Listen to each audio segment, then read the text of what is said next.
Soul 15. At death, does man keep a body or does he become a pure spirit? 3 Mn. At death, does man keep a body, a kind of body, or does he become a pure spirit? To answer that question, I would say that we are fortunate in the 21st century to have fantastic help in near-death experiences, which have multiplied through resuscitation techniques, and which by being studied not by faith but through philosophy, therefore intelligence, are manifested as realists. Indeed, the first phase in particular can be verified. People say that they go out of their body, that they see, that they hear, that they see a lot of things, and that they pass in another world where they continue to physically see a real world, with trees, plants, animals. In the time of Saint Augustine there were some experiences like this that they were known, hence Saint Augustine, who once or twice teaches that the dead take with them their sensitive life, and not just pure spirits.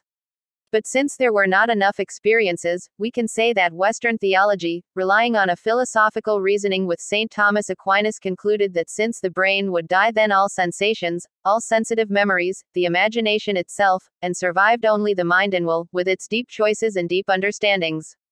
Obviously he was wrong, Saint Thomas Aquinas. His reasoning was unsuccessful, and experience shows that it is not like that, that it happens.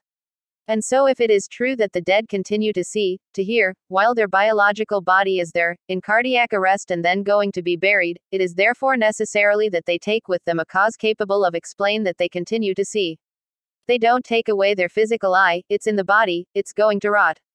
It is therefore necessarily that this biological body produces a kind of double, I would say of a sensitive faculty, which survives the death of this biological body. Since seeing implies a relation with a matter, a photon, a particle of light, it is a matter. It is therefore that the cause which makes it possible to see is in them, this cause is adapted, it is therefore material. So how do you describe this surviving body? The ancient Egyptians spoke of it and called it the Ka. They said it was a ghost, a duplicate of the physical body that carried the soul with it, and that went into the next world. For us who are modern, we will have to say that there is obviously a state of matter that we do not know, but it is indeed matter, and the dead person wins with him. So the dead are not pure spirits, but rather, as Jesus said when speaking of his resurrection, he said, I am not a ghost, look, I have bones, I have flesh, I can eat. The dead are ghosts, they have a psychic body in their spirit.